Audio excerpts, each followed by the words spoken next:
El tema mensual. Sueño 4.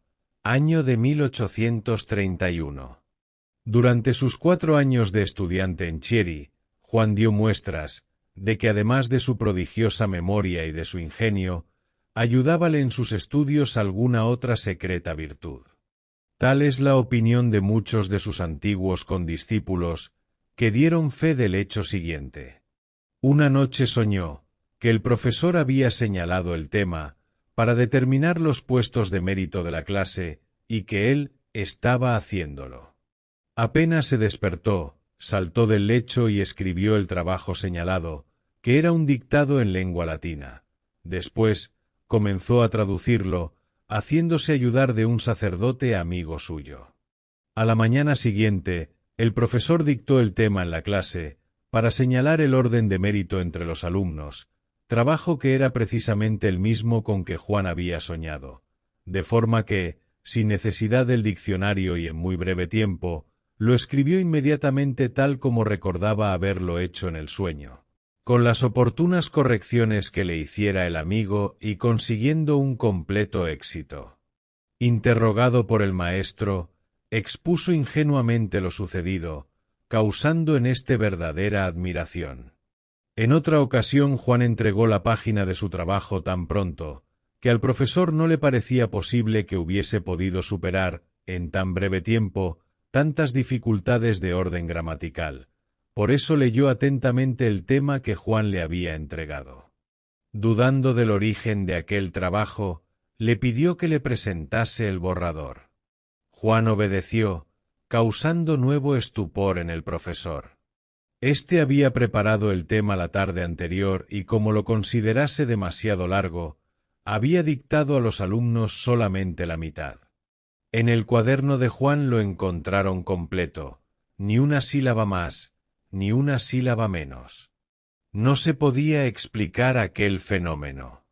No era posible que en tan poco tiempo el alumno hubiese copiado el original, ni que hubiese penetrado en su habitación, pues la pensión en que se hospedaba Juan estaba muy lejos de la casa del profesor. Bosco puso las cosas en claro. He tenido un sueño en el que vi el tema. Por este y por otros acontecimientos semejantes, los compañeros de la pensión le llamaban el soñador. Enfermedad de Antonio Bosco, sueño 5.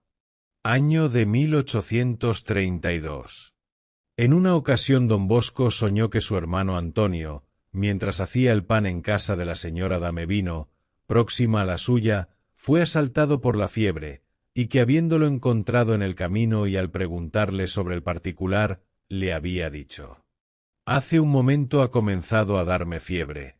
No puedo mantenerme en pie y tendré que irme a la cama».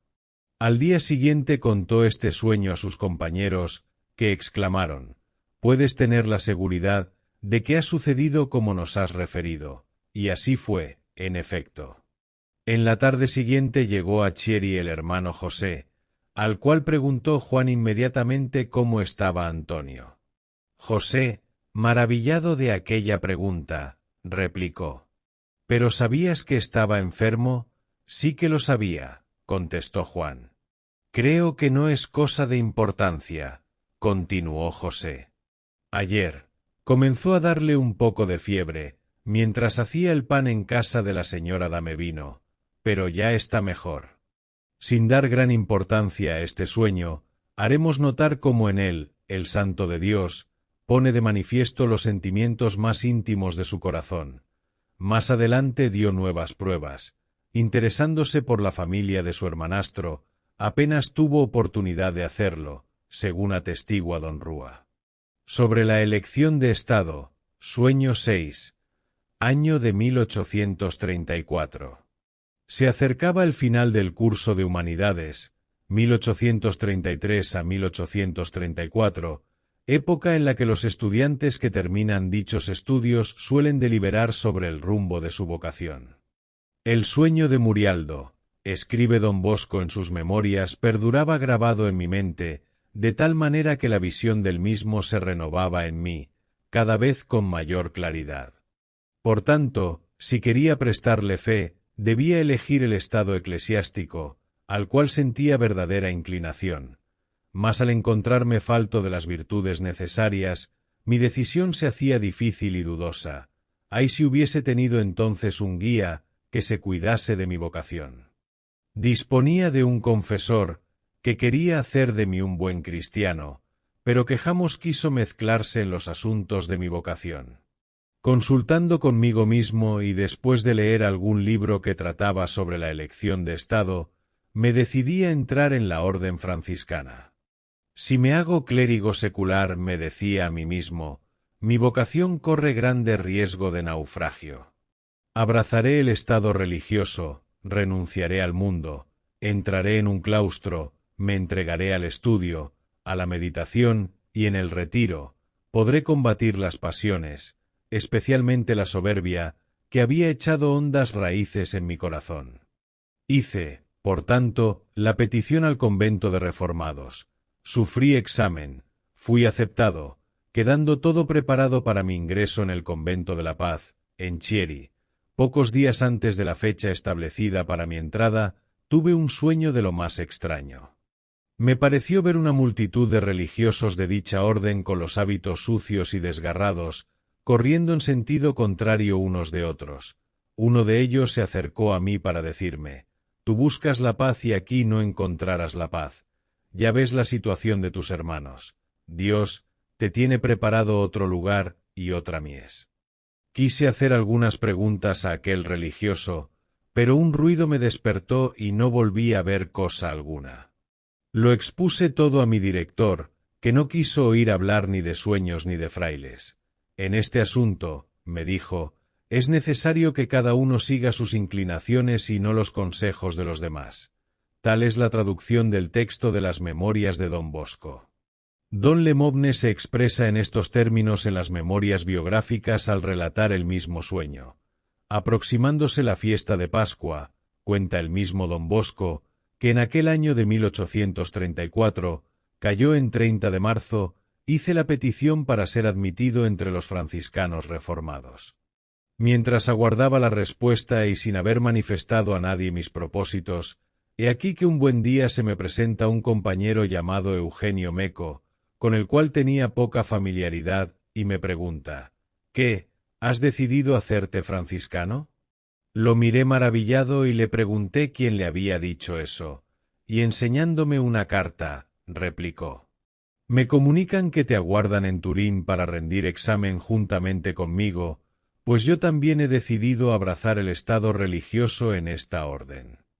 Fui, pues, al convento de Santa María de los Ángeles, de Turín, hice el examen y fui aceptado para la mitad de abril, quedando todo preparado para ingresar en el convento de la Paz, en Chieri.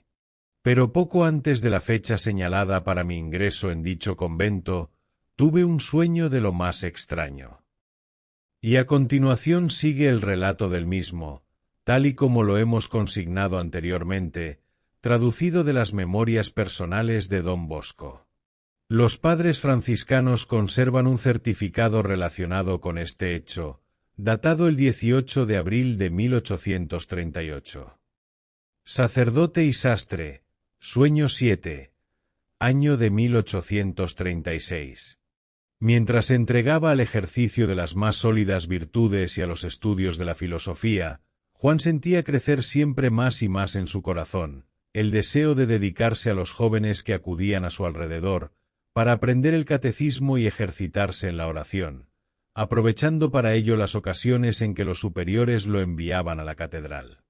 La divina bondad, que tenía los ojos puestos en él, con amorosos designios, comenzó a manifestarle en forma más detallada el género de apostolado que había de ejercer en medio de la juventud. Así lo hizo saber él mismo en el oratorio, en forma reservada, a algunos de los suyos, entre los que se encontraban don Juan Turchi y don Domingo Rufino. ¿Quién iba a imaginar, decía, la manera como me vi cuando estudiaba el primer curso de filosofía? Y uno de los presentes le preguntó que dónde, si en sueño o en la realidad. Eso no hace al caso, replicó don Bosco. Lo cierto es que me vi ya sacerdote, con roquete y estola y que así revestido trabajaba en un taller de sastrería. pero no haciendo prendas nuevas, sino zurciendo algunas ropas muy deterioradas y uniendo entre sí una gran cantidad de pequeñas piezas de paño. De momento no pude comprender el significado de todo aquello, ni dije nada a nadie de cuanto había visto, hasta que siendo ya sacerdote se lo conté a mi consejero don Cafaso. Este sueño, escribe don Lemoine, quedó indeleble en la mente de don Bosco. Con él, se le quiso significar que su misión no se limitaría simplemente a seleccionar jóvenes virtuosos, ayudándoles a conservarse en la virtud, sino que también habría de reunir a su alrededor a otros jovencitos descarriados y amenazados por los peligros del mundo, los cuales, merced a sus cuidados, se trocarían en buenos cristianos. Estos chicos, a su vez, cooperarían después a la reforma de la sociedad. El sueño a los 21 años. Sueño 8. Año de 1831. Hasta llegar al sacerdocio, el clérigo Bosco solía subir todos los días a la colina que dominaba la viña propiedad del señor Turco, pasando muchas horas a la sombra de los árboles que la coronaban. En dicho lugar se dedicaba a estudiar las materias que no había podido ver durante el año escolástico, especialmente la historia del Antiguo y del Nuevo Testamento de Calmet, la geografía de los santos lugares y los rudimentos de la lengua hebrea, consiguiendo notables conocimientos sobre cada una de estas disciplinas. Aún en el 1884 se recordaba de los estudios hechos sobre dicha lengua, y así lo oímos en Roma, con gran estupor, discutir sobre esta materia con un sacerdote profesor de hebreo, y hablar sobre el valor gramatical y el significado de ciertas frases de los profetas, confrontando varios textos paralelos de diversos libros de la Biblia. Ocupábase también de la traducción del Nuevo Testamento del griego y de preparar algunos sermones. Previendo la necesidad que tendría en el futuro de las lenguas modernas, se dio en este tiempo al estudio de la lengua francesa. Después del latín y del italiano, profesaba predilección especial a los idiomas hebreo, griego y francés. Muchas veces le oímos decir: mis estudios los hice en la viña de José Turco, en la Renenta. Y la finalidad que perseguía al estudiar era hacerse digno de su vocación, capacitándose para instruir y educar a la juventud. En efecto, como un día se acercase a José Turco, con el cual le unía una estrecha amistad, y mientras trabajaba en la viña, éste comenzó a decirle: ahora eres clérigo y pronto serás sacerdote, dime qué harás entonces. Juan le contestó: no siento inclinación hacia el cargo de párroco o de vicario coadjutor. En cambio me gustaría congregar a mi alrededor a muchos jovencitos abandonados, para instruirlos y educarlos cristianamente. Habiéndose encontrado otro día con él mismo, Juan le confió que había tenido un sueño en el cual se le indicaba que al correr de los años se establecería en cierto lugar, donde recogería un gran número de jovencitos para instruirlos y orientarlos por el camino de la salvación. Nada dijo del sitio que le había sido indicado, pero parece ser que aludiese a cuanto contó por primera vez a sus hijos del oratorio, en el año de 1858, entre los cuales se hallaban presentes Cagliero, Rúa, Francesia y otros. Le pareció ver el valle que se extendía al pie de la granja de su sambrino convertido en una gran ciudad, por cuyas calles y plazas discurrían grupos de muchachos alborotando, jugando y blasfemando. Como sentía un gran horror a la blasfemia y estaba dotado de un carácter un poco vivo e impetuoso, se acercó a aquellos muchachos echándoles en cara su proceder, y amenazándoles con pasar a los hechos, si no cesaban de proferir blasfemias. Y como en efecto, aquellos jovenzuelos prosiguiesen en sus insultos contra Dios y contra la Santísima Virgen, Juan comenzó a golpearlos. Mas ellos reaccionaron, y arrojándose sobre él lo abrumaron a pescozones y puñetazos y Juan, entonces se dio a la fuga. Pero al punto le salió al encuentro un personaje, que le intimó a que se detuviese, ordenándole que volviese entre aquellos rapazuelos y les persuadiese de que fuesen buenos y evitasen el mal. Hizo después referencia a los golpes que había recibido, objetando que si volvía entre aquellos muchachos tal vez le sucediera algo peor. Entonces el personaje le presentó a una nobilísima señora, que en aquellos momentos se acercaba hacia ellos, y le dijo: «Esta es mi madre, aconséjate con ella». La señora, fijando en él una mirada llena de bondad, le habló así: «Si quieres ganarte a esos rapazuelos, no debes hacerles frente con los golpes, sino que los has de tratar con dulzura y has de usar de la persuasión». Y entonces, como en el primer sueño, vio a los jóvenes transformados en fieras y después en ovejas y corderillos, al frente de los cuales se puso como pastor, por encargo de aquella señora. Este sueño tuvo lugar en las vacaciones del 1838, cuando Juan acababa de terminar el primer curso de teología. Contaba pues entonces don Bosco 21 años, por eso a este sueño se le conoce con el nombre de El sueño de los 21 años, no siendo otra cosa que la confirmación del que había tenido a los 9 años. Manifestándole así la providencia, de una manera superabundante, la finalidad y el carácter de su futura misión. Don Lemoine, después de hacer el relato del sueño, añade estas palabras: «Probablemente fue en esta ocasión cuando don Bosco vio el oratorio con todas sus dependencias, preparadas para acoger a sus muchachos».